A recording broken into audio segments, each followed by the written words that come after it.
both have a lot to talk about. Aye.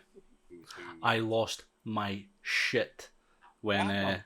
Save it for the podcast, because I want to keep it as authentic, reactional, and exciting as possible. I don't want to have a chat about it now and then be like, "Oh, we should have recorded that." Aye. Oh, and I've started recording the minute you answered the call. Okay. Hello. No, let's not bother with the fucking cordials. Let's just get fucking stuck in. Ghostbusters! It's Saturday, the 20th of November. Ghostbusters came out yesterday, and me and James both saw it today. Separately, yes. On the same day, I think, yes, but that's fine. We both saw it on the same day. He's in Wales, I'm in Ireland. We both saw it, and both geeking out to fuck over it. So we're going to talk about it. We needed to talk about that. I've been waiting for this moment all fucking day. Oh man, honestly, like I knew I was going to be seeing it a day later, and I knew I was going to be seeing it later than that, and oh man, it's been torture. It's been absolute torture. And then when I found out that you were going to see it before me, I was like, oh man. This is not cool. So this is 100% going to contain spoilers for anybody who's watching it, and I'm going to be talking so fast, so somebody's going to have to subtitle this video. But this is going to 100% contain spoilers. So if you didn't want to watch it, if you're saving yourself for your wedding night, I don't know, then turn off. This film. But basically, I've been trying to make arrangements to go and see it, but Cian was being good, so I was like, I actually googled, was like, what's the rating of Ghostbusters, and said 12A. And then I was like, what does that really mean, though? And then I basically worked through it, and then I read the part that I looked for the part that satisfied me the most, which was like younger children can still attend as long as they're accompanied by an adult. And I was like, I'm barely mentally an adult. I know I'm already going to see this again. Oh, 100%. I know I'm going 100%. To see this again. So yeah. Oh man. So where should we begin? So, obviously this is Ghostbusters Afterlife, which is technically the third movie in the original trilogy. Yeah. So, the first one came in 1984, I believe. 1984. 1984, then the second one, 1986. Was it that late? I thought it was sooner than that. Yeah. Huh. Yeah, it was 5 years later, yeah. Alright. So, Afterlife chronologically follows on for the second one as like a direct sequel. Yeah, they kind of just bypassed the whole 2016 one with what's her name, Melissa McCarthy, and all, the one that was basically Bridesmaids. I mean, don't get me wrong, I don't hate the film. I like that there were a lot of nods, or at least they tried to do a lot of nods, but for me, it just did not work. It just did not work. I am in no way a hater, but it just did not work. I've not seen the movie. I'm not going to talk shit about it, but it looks awful. I didn't care that it was a Ghostbusters movie. It looked shit. I've seen it, and like I said, it's not really one. If you didn't watch it, it wouldn't be the end of the world. So. But then we have Afterlife, and I mean, okay, so they did a video game, and everyone thought that was going to be the video game is very good. But the video game was based on what the script for the third movie was meant to be, I think, or something like that. I think you're right there. It's something like that. Aye. Yeah. So, and then in 2019, Jason Reitman, who is the original director's son, for those who may not know, he then decided to pick the film up, and in his words, wanted to hand it back to the fans. So basically, give the fans what they wanted, which was an actual, third part to the Ghostbusters movies. Aye. So, oh my god! And this film, just from the word go, had me. Tingles, everything. Honestly, it was so good. Honestly, it was so good. So, God, I can't even speak. So, like, it was that kind of thing, like when you said when it was announced in 2019. Yeah, and like it was kind of, it's always kind of been in the back of my mind. It's like, oh man, it's like coming out, and then I was like, oh man, it's coming out like next year, and then the first trailer dropped, and then the second trailer dropped, and then it's like, oh my god, it's coming out next month, and then the third trailer dropped. It's like, oh fuck, it's coming out tomorrow. It's coming so soon. And literally, do you know what? I mean, COVID obviously, derailed that by about a year. And I didn't even look at any trailers. I think I said to you, it was literally like last week. I think it was the week ago Monday. They dropped the final trailer, and I was like, now's my time to jump in and get like really hyped really quickly for this. And I did. It was amazing. It was. It had very high potential to disappoint. Like, massive. Like, I mean, like I said, coming off the 2016 one, I think a lot of people were skeptical, but knowing that Jason Reitman was taking the reins for this, I mean, he was in the second film. He grew up with his dad being notoriously known for the Ghostbusters movies. Oh, yeah. He had to do it right. You know, he had to do it right. And oh boy, did he nail it! He nailed it. So the as you pointed out, I didn't actually get this from the trailer, but the intro to the movie with Egon, they were very clever about how they did it with the shots being like, you know, over here, over there, like barely it was seeing dark, his face, and then it was like a shoulder, then it was like the side of his the face, glasses, but shadow, the glasses, and yeah, oh my god, they absolutely nailed it, and that kind of spurs on the story for the film. So obviously, again, this is spoiler territory, so 100%. If you don't want to know anything, stop watching now. But the car crash, you know, that was amazing. Him running back to the house, the trap not working. Oh, to be fair, if it did work, then we wouldn't have a movie. We wouldn't, but even so, I was just sat there like, oh no. But it was just the fact that the trap didn't work, and then he was just like, right, plan B. There's nothing I can do, so he just went in, hid the thing, and was just sat there waiting. Like, he knew that was it. Like, he was just But the whole. It's like like we were saying the other night. Like, it looked like it was a chase scene, which I was right about, which is awesome. You were. Yeah, you picked up on that. But like I never noticed the bit where, you know, Egon's hunting up the trap, and like in the movie you can see its footprints. But like when I saw the paw prints, I was like, oh my god. I know. And that house is like as much a part of the film as the actors and the characters. I think that house was incredible. Oh my god. I mean, let's just talk about the little underground basement lab thing. Oh my god. Like, I cannot wait for this to come out, and I get a physical version so I can just slow frame every single bit, because I'm sure there's a ton of stuff that I missed in that. This is going to be like fucking frame for frame. Everybody's going to be like, what's that? Yeah. But like, even like, you're going to need a second and third watch, because there are so many references and nods and just other wee bits kind of here and there that you can't see them all. Like, the film is entirely scattered with nods to the original movies, and even things like the real Ghostbusters and things like that. There were ghosts in there from that. You know, there's a lot of sort of nods to that as well, which I loved. Do you know what I mean? It was great.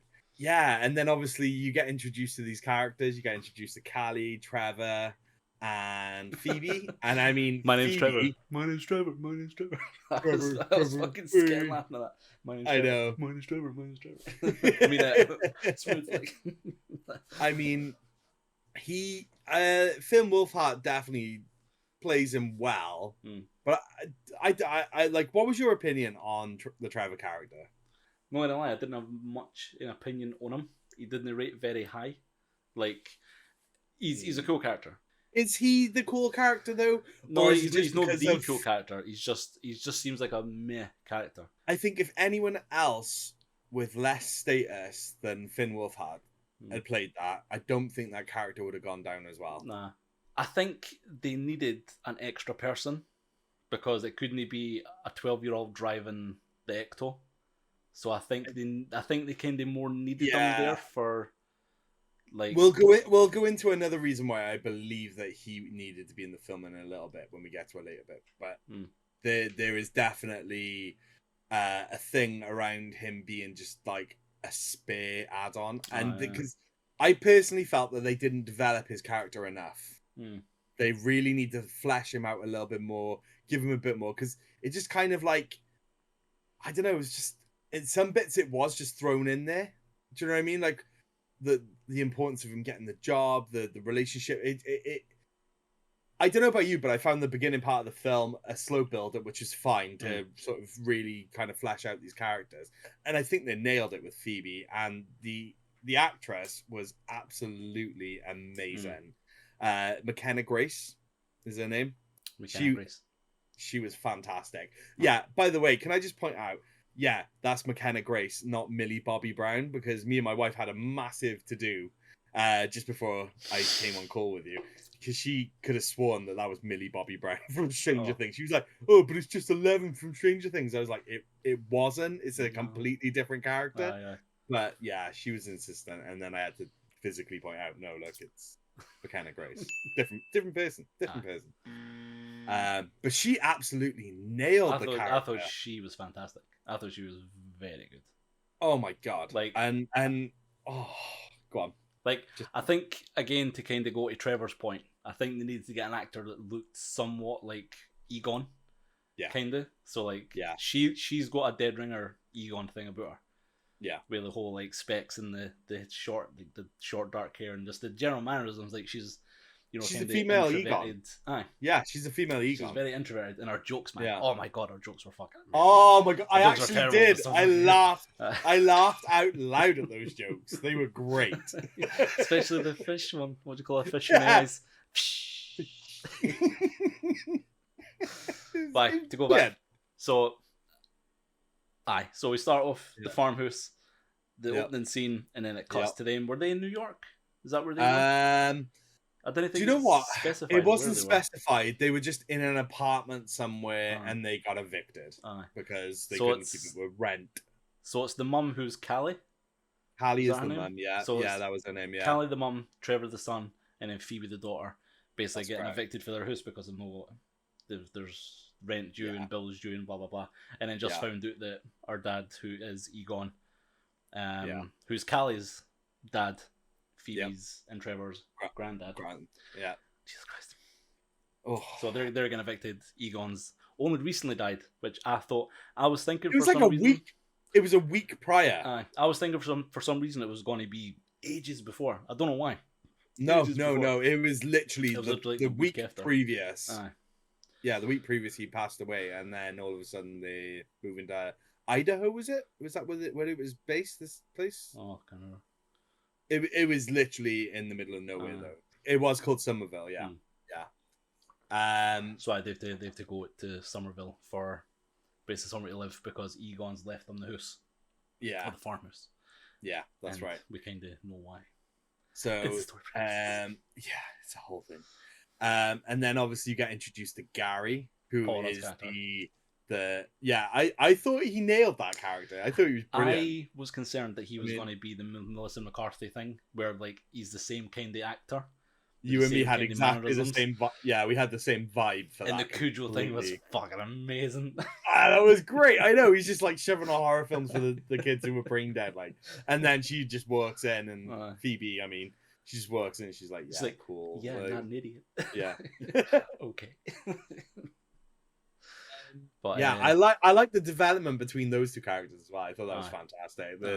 The mix between the banter and all that kind of stuff was fantastic. Like Paul Rudd's character was bang on, like was so fucking good. He with the kind of movie itself, he was like my secondary concern that he was going to be the same character with the same kind of things, and he kind of is, but it works. He just. Yeah, I was going to say, it wasn't a bad thing. I think if he tried to be too alien to his usual sort of ways, then it would have really not worked anyway. Yeah.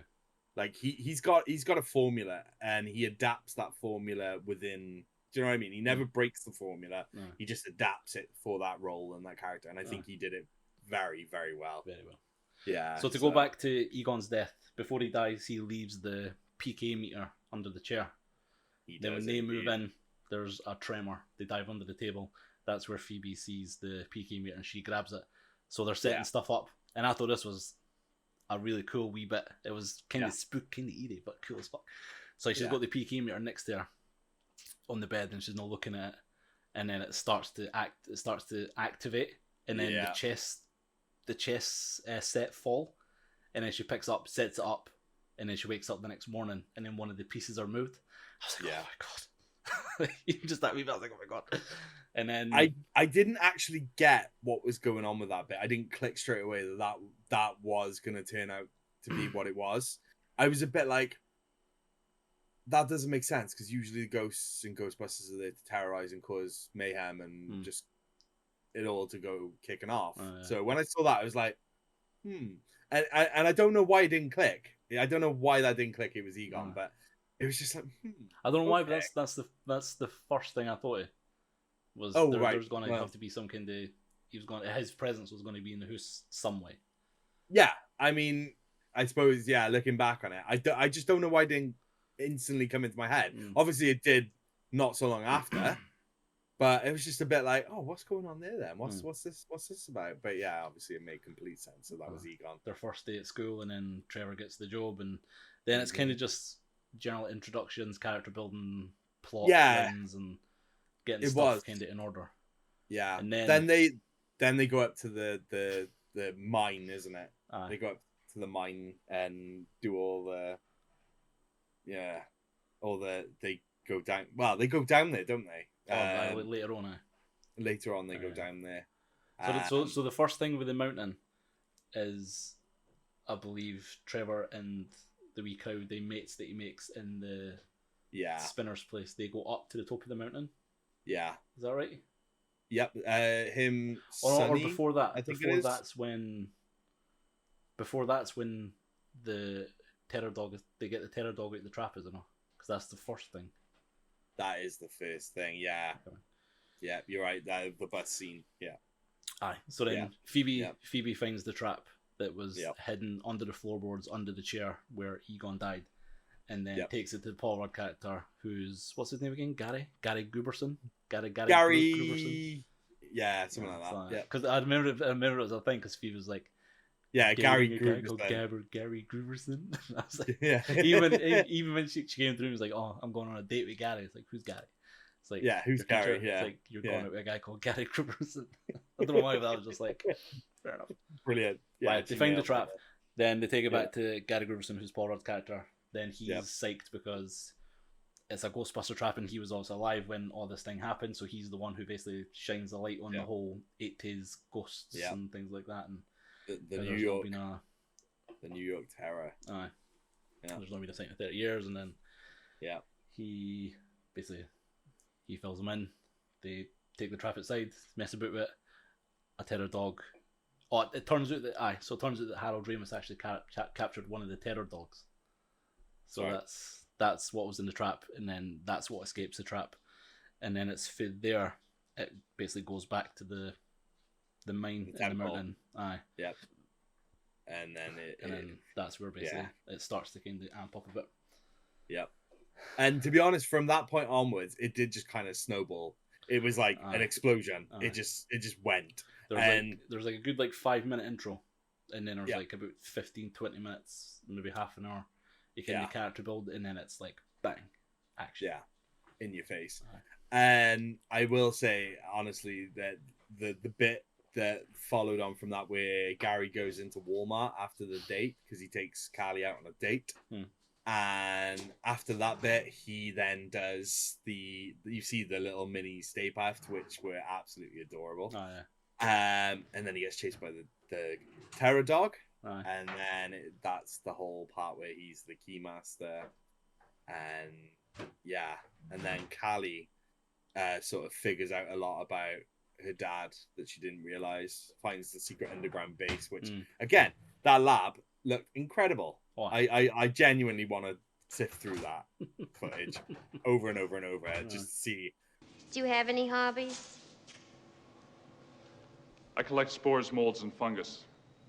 What things I missed, because I'm sure there's a ton. Oh, there'd be loads of bits Yeah, and then it just kicks into we've kind of skipped over a big bit there, where Phoebe finds it first, and then that's where she finds the proton pack, and Podcast as well. Podcast is amazing. He was such a good character.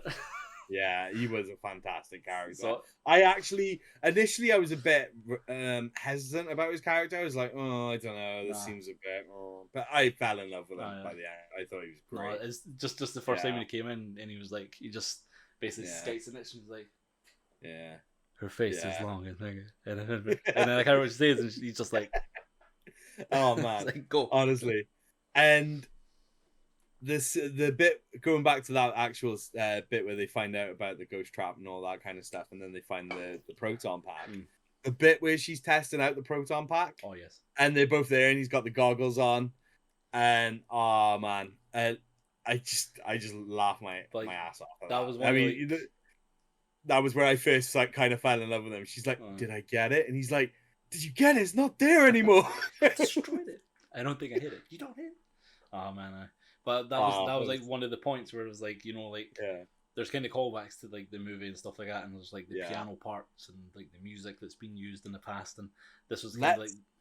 Yes, that's what I was just gonna say. The bit where she switches on the proton pack, the entire cinema shook. Aye. Insert clip here. And then she starts. Yeah. Turning them on the wand. Yeah. Yeah. And then when it fires. Well, that's what I was just gonna say. Then she moves, and then you see the first ghost, really, of the film, don't you? You see Muncher. Muncher's not after that, which isn't Slimer. I literally had people in the cinema going, "Oh, it's Slimer." I'm like, "It's not. So it's I'm not. I'm not gonna lie, right? I'm gutted Slimer's not in it, but I thought Muncher was awesome. Why wasn't Slimer in it though? I think that was a bad move. That was probably the one bad thing I will say about that film. Is it did not have Slimer. Might still be in New York. And did you stay to the very end in the movie? What, with the extra scene with where Janine and Winston are talking at the very end? Oh, there's another one. No, I thought the bit. Oh man, I missed a bit. It's okay. I'm fucking missed it. That's why I texted you. Don't just the post-credit scene. I thought you were about the bit with Venkman and Dana. That's a mid-credit scene, or an intra-credit scene. That's not post-credit scene. Post means after. I'm going to see it very soon anyway, so I'll make sure I stay to the very end this time. Go on, tell me what happened. No, but I don't know if that's got something to do with it. Okay, we'll get to the end when we're done talking about an hour and a half. Yeah. I was going to say this is going to be mega. There's so much to talk about because there's so much stuff.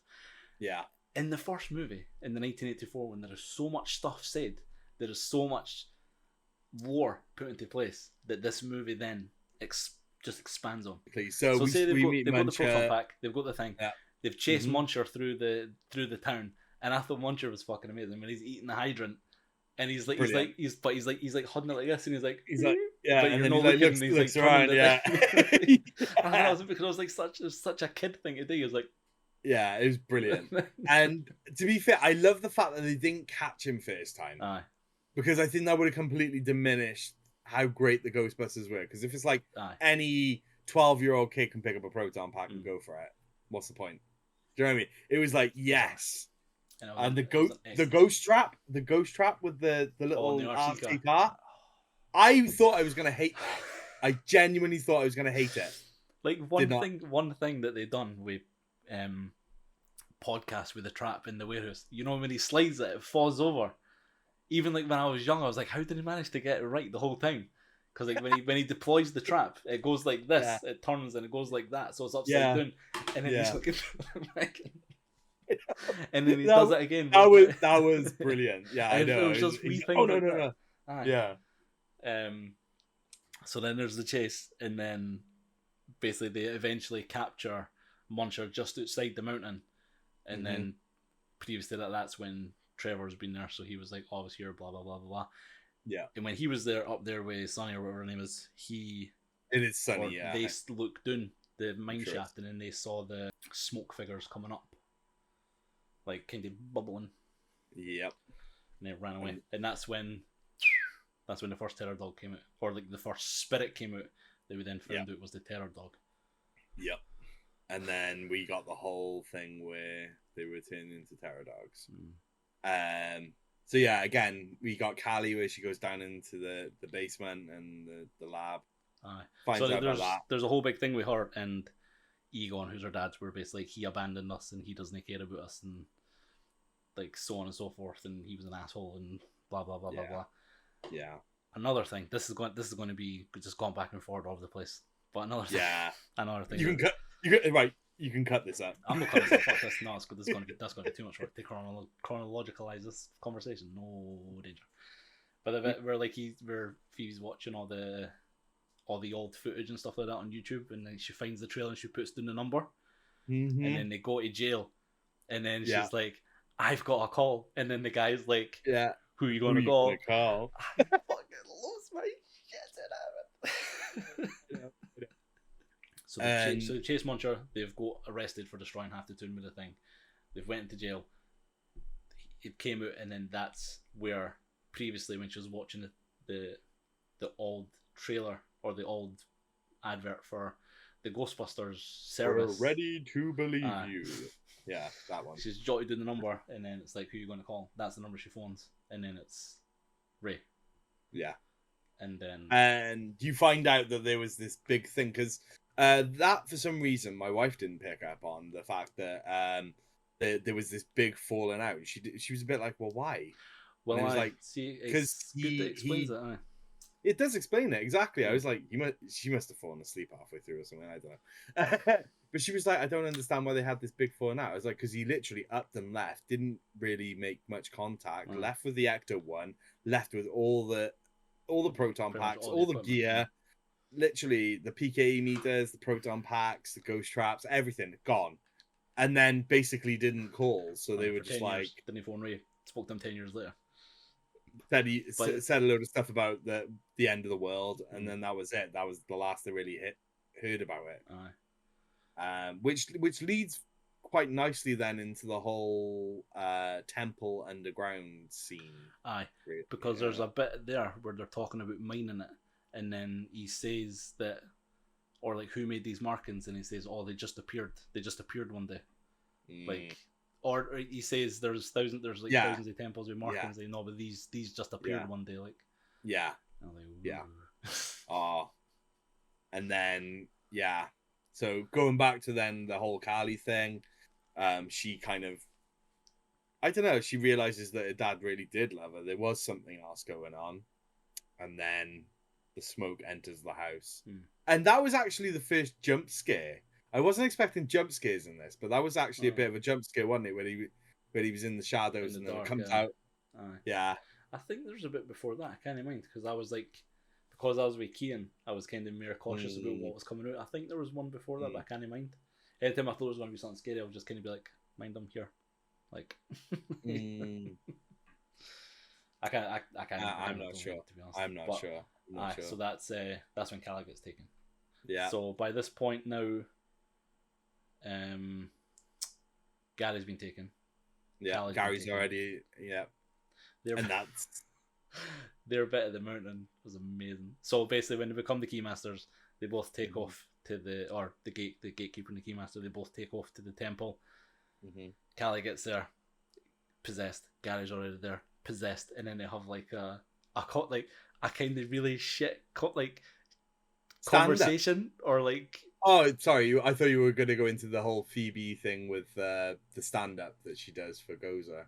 No. That's why you in the fucking road. I'm talking about the bit where what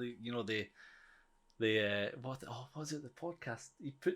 He says a certain way, or like they have to get physical or something, or they have to like consummate or something like that. Oh yeah, you know the bit I where remember. Where he's like on the rock like that, and he's all torn, but she's in the dress, and he's like blah, blah, blah, blah. And he's like, and then he's at the flower. A little bit with the flower in his ear, and then she eats it. She bites it, and then they bone. And then they consummate. That's Yeah, that's right. Yeah, and then obviously they go. Yeah, they break in. They have to break into the police cell. Then that's the next sort of follow on from that. They have to break into the police cell to retrieve the Ecto one. We should have written down the whole fucking. We should have written down the movie. Well, I did try. I did try.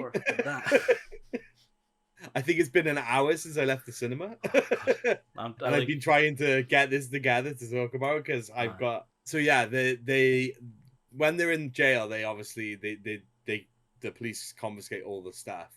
So prior to this is what I was going to talk about. Sorry. Oh, go on. Is when she's been possessed, or it's before she gets possessed, they actually go down to the mine shaft. That's right. And then that's where they first see kind of the temple, and also the source of the tremors. Which is 4 proton packs basically blasting whenever there's a presence of any ghost, which there's like a deep mine, isn't there? And sacrificial pit. The sacrificial pit. And then when the demons try to come out and release the proton packs, you just sort of connect in a stream of 4. And then that's what's causing the tremors. Yeah. Sorry to interrupt you. But... Yep. No, that's right. So yeah, so they go into the jail. They break all the stuff out that they need, and they get to ghostbusting really. And then it's they manage to set free Mum. But there's no so much ghostbusting in the sense as it was before. There was kind of Muncher, which is a kind of practice thing. But then the main thing then was the terror dogs and Gozer. Yep. Like they didn't go around the place like busting ghosts. It was Yeah. predominantly focused on the terror dogs and Gozer. Yep. And then they managed to set free one of the terror dogs. Then they turn. Then they managed to get back to the house. With the terror dog. So they trap the terror dog in the RC trap, and then that frees Callie. So they there's take a nice that little and run. chase scene. Yeah. So that then weakens Gozer. Yep. And then they've got the terror dogs. They manage to zip back. And then farmhouse. Gary, who stole the terror dog, is there with Gozer as well. Yep. And then you get to the scene where they're trying to defeat Gozer, and they figure out that basically the dirt on the farm is one giant ghost trap, which so the farm is just one big ghost trap. Blew my mind. I was like, holy, that's amazing. That is actually an Egon Spengler thing to do. Like the first bit where Egon's like there and he presses his foot down, I thought it was going to be some kind of trap, but I didn't think it was going to be as on the scale it was. Well, I don't see. This is the bit that kind of confused me, because I thought that trap the foot trap was connected to the trap that he had in his hand. All right. And I didn't know if there was something that was supposed to happen with that he was then going to bust them, or I don't know. That's what I mean. I was a bit puzzled by that. So when it didn't work, I was like, oh shit. No, I thought it was, there was a trap hidden and he was going to trap whatever it was coming. But like at that point in the movie, you've got no reason to suspect it's terror dogs or Gozer or anything that big. No, you just see footsteps. Yeah. There's nothing to say it's Gozer time or anything like that. So basically a similar sort of thing happens. They get Mum safe, and then Phoebe sort of takes over and, sort of waiting to attack Gozer, who's like half a form at this point, because obviously one of the terror dogs is gone, so it's kind of like all weird and electronically. And then... Can I just say, sorry now, but I lost my shit when I saw that it was Olivia Wilde playing Gozer. I lost my shit. I don't know why. Oh, yeah. When I was young, there was something about Gozer that just kind of got, my plums pumping, like I don't know what it was. And then when I saw it was Olivia Wilde, I was like, what was the original one? Slavica Jovman? I fucking do. I mean, she was quite saucy back in the day. But the way they done Gozer, and the fact that it was her playing it as well, because even like the whole time, like leading up to it, I was on IMDb, and I was like, who the fuck's playing Gozer? Didn't tell me Gozer's not it. She's got to appear in it, like she's got to be there. And she was never credited. Sigourney Weaver was credited, but she wasn't. We'll go into the little guest spots in a second, right? So this part that we're at now, we're pretty much at the end of the movie, and this is where this is literally where I started to bawl, right? So the bit where Phoebe's shooting the proton pack. You've missed another key moment, James. Go on. Who shows up on the farm? That's after this bit. No, it's no. Is it not? Are you talking about the bit with the hand? Yes. Aye, that's after. Oh man, I've already mixed it up. Did you even Ghostbuster, bro? No, I obviously did. So the first time Phoebe, when it's just Phoebe, and they've got the plan for Sonny, I think, or whatever Trevor's love interest name is, she bursts through the door with a proton pack, and then she zaps Gozer, and then they think that's it. And then that's when Trevor's meant to come out the car with another one and zap, but it doesn't work because of the He's got safety on. Yeah. So Gozer, which I thought was an awesome thing, she grabbed the thing, she whips it like that, and then like it's obviously it's like a physical thing. I missed that entire bit. I apologize. God, this was like the key. This was like one of the key moments. I was just so excited to get to that bit. Yeah. You were. And so then it's at this point there where the remaining trio, Winston, Ray, and Peter, show up, and fuck me, it's amazing. I mean, literally that entire scene, the jokes that Bill Murray pulls, Dan Aykroyd with the really awkward. Top again. Yeah, I know. The awkward, the most funniest bit for me was as well with the awkward thing that Ray's saying. He's like, from the jurisdiction of Sunnyvale. No, when he's like doing this whole spiel about, you need to go to that. And I literally, and Peter's like, I will end.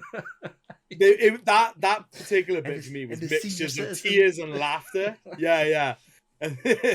But again, that's a callback to the first one because he does the exact same thing. Yeah, he does. That's right. And the are you a god? And you can see the hesitation in his face this time. He's like, yes. And then they're like, yes, we're all gods. We're all gods. Yes. Let's go over this. But I was thinking back, and I was like, because that made me think of the first one. Because he was like, what's he going to say? Because he got told by Ray in the first one. Like, if somebody says you're a god, you say yes. So I was like, oh my god, is he going to say yes or is he going to no? And then he said yes. I was fucking howling. Yeah. And then the bit where fucking Peter and Ray are just like, yes, we're all gods. We're just gonna get over this, like, and then come on, we've done this. We've done this. One of going to go. And then it doesn't work. Then she starts uncrossing the strings. Just again, the fact that she was physically manipulating the rays, the beads, the string, the strings. I thought that was they crossed the strings and she uncrossed the strings. Part. Like, wow, no way. Then she fucks them. That makes her show. That just goes to show how powerful she really is. I think that added to it. So they get blown back, and then it's kind of a case of like, Phoebe just goes for it. She just picks up the proton pack. Then there's the whole battle between them, which was fucking amazing. It was so good. Like even just how epic that bit was, where she turns around and then goes or blasts her things, and then she blasts the things, and then it's like stuck in the middle. And then she's all over the place and losing her thing, and then that's when your bit comes in now, James. So you can talk about this bit. Honestly, like I too lost my shit at this bit. I could barely see what was going on the screen because my eyes just filled with water. I was just like, oh my god. So what happens in this particular scene? I'm guessing if you're at this point, you already know what happens. But I'm talking about the bit where you see Harold Ramis. Spoilers. Yeah, it's the bit where you see Harold Ramis's ghost. See Harold Ramis. Luke Skywalker and fucking like this was Star Wars movie. This was immense. This was so good. Like, honestly, I bawled and I bawled and I bawled, and I was just like, holy shit. It is just the best thing ever. And I gotta say, straight off the bat, I'm glad they didn't make him talk. I think that would have ruined it. Naney trying to talk. There was nothing for him to say. No. The way they animated his facial expressions, the whole posture, it was just perfect. Everything was bang on. I loved it, and like I said, tears. But then that's like that's like the Spanglers who have came together, and then we goes over. But then that's when the other boys get involved, and then I don't know. They must have found the other proton packs down in the basement or something, because then Trevor's got his working, and because there's six altogether. Yeah, because Sonny had one. Oh no, there's 5 altogether, so there must have been 2 somewhere else. No, Sonny did have one. No, Sonny had one, but that's the one that Phoebe picked up. I don't know. I don't know. I'm gonna have to rewatch it because I think I'm going to watch. Either way, there was enough proton packs to defeat Gozer. Well, there was 5 altogether. 40 which were targeting Gozer, and then Trevor's character had the foresight to aim his at the failed generator, which then powered up the trap, which just lit up Aye. the dirt. You like the amount of ghost traps in there were incredible. Like again, I just want to kind of talk about. Sorry, I just want to Go talk on, about. no. Don't be sorry. I could do this all night. I was talk about like the design and just the effects and the graphics. Yeah, like when they're on the farm, how mental it looks, and then when Gozer's coming, the clouds and like the dust and the sand and just the vortex that just swirls around the farm was. And it was so reminiscent of like Ghostbusters 2 sort of colours and the original Ghostbusters colours as well, with the purples and the sort of offset. That's the thing I was saying the other day is the purple for when the ghosts. Yeah. So when the ghosts. So fuck's sake, we missed another bit. So Paul Rudd's character Gary has been possessed, so he goes to the mountain, and then it's basically him that destroy the proton packs that are keeping or the beams that are keeping the Gozer suppressed, like keeping the Gozer pushed down. Yep. So that's what causes that. Where was fuck was I going after this? I was fucking lost my train of thought. With the ghosts.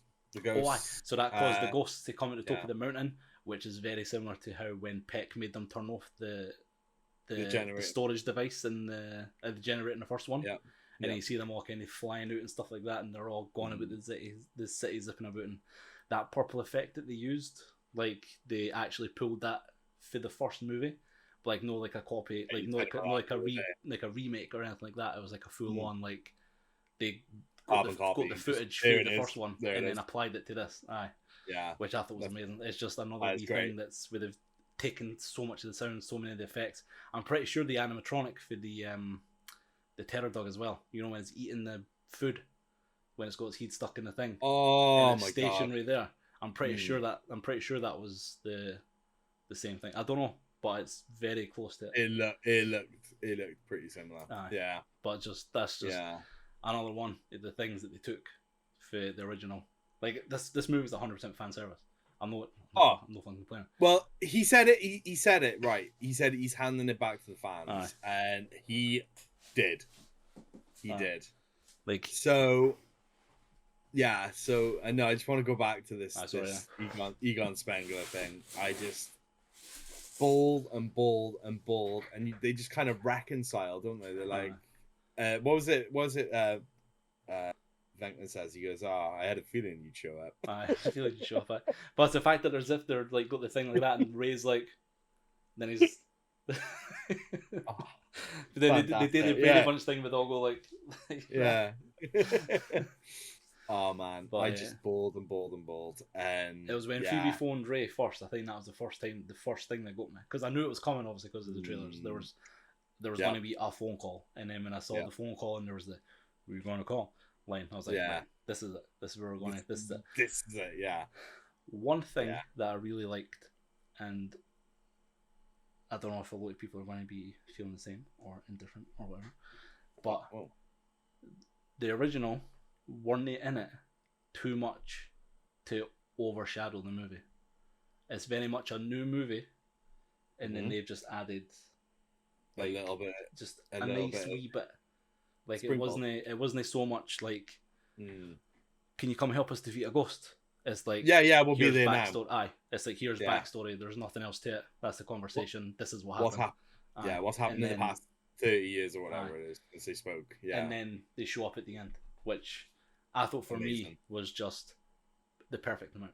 Like if they were in it for the start, I think it might have been a very different. It would have been very different, but it would have been let's focus on the old timers movie. Where in this one, it's like this is the generation that we're going to focus on, but with respect and reference to the original. And they weren't in it too much to saturate the movie and make it a movie about them. They were just there to kind of, complete everything, which I thought was fucking amazing. And then, like I said, then you kind of it just leads on to the obviously the mid-credit scenes once the film kind of finishes. So there's a mid-credit scene and there's a post-credit scene. Post means after The credits. Yes, I know. Post. I know. Obviously, you didn't because you never fucking. I thought the credits were there, and I thought that was just going to be it. I didn't realize it was a very, very end bit, but whatever. That's my bad. Let's talk about the mid credit. Right. So when it's gone through the credits, it's mentioning all the actors who took part, and then it says and Sigourney Weaver, and I read that and I was like, where the fuck was she in the movie? Bang. And I did exactly and the then same. That was it. Then she came up, and I was like, and then you saw the card, you saw it's shot for the back here. Then you saw the card for the cards for the first movie, where Peter's basically testing the students to see if they're clairvoyant or if it can be forced or something like that. I can't mean. But she's negative got the card. reinforcement. Negative reinforcement. She's got the card, and she's basically doing it on Peter, and then they have a thing. But like, are they just friends, or did they? Well, the thing is, he's wearing a wedding ring, and she definitely had a wedding ring because obviously I was aware. I think I said to you when we watched the trailer, you could see the wedding ring. So I think that's what they're insinuating is that they're together finally, like they've and then there's just this just occurred to me. They never talk about who their dad is, like who Phoebe's and Trevor's dad is. Imagine if if the dad turned out to be Oscar. Remember that was Dana's kid in the second one. Wow, yeah. Just imagine that was it, because they didn't talk about it. But Oscar's there is a brief conversation, but they don't actually mention anything about it. They didn't say names. What is it they call it? What did Callie say when she was sat down? She was like, "Oh yeah, he's just a regular dude." She said, Paul's character Gary says like, "Oh, he's a royal dirtbag," and she's no, he's just a regular dirtbag. Yeah. Oh man. So yeah, that because that's a character I've never heard of. That's because they would be about the same age, maybe. Well, yeah, they would be, wouldn't they? Maybe a bit older. That's occurred to me there. So that's a completely wow, that's a bit of a spin-off. And then you got the post, the very end. Sorry, the end credits scene, which Graeme is going to tell you No, about. I'm not going to say it. I'm not. I'm not going to say anything. But if you bulge your eyes out seeing Egon, you would have lost your. I wouldn't say you would have lost your shit, but I'd say you would have reignited your shit when you saw what happened. Okay. It's not anything massive. It's not anything action-packed. It's just mere references and a possible continuation, is all I'm going to say.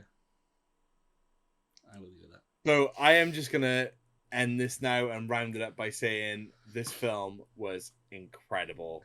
I'm going to see it again and again and again and again. It did not disappoint. And when we're in Edinburgh in 4 weeks' time, we'll probably watch it then. Still showing, we're gonna watch it then. It fucking better be still showing. We are gonna watch it then. Aye. So thanks for watching, Graeme. Over to you. Like, subscribe, share. I don't know. There's nothing else to really say, to be honest. There's I'm done. Aye. Catch you there. End. Done. Nailed it. Oh my god.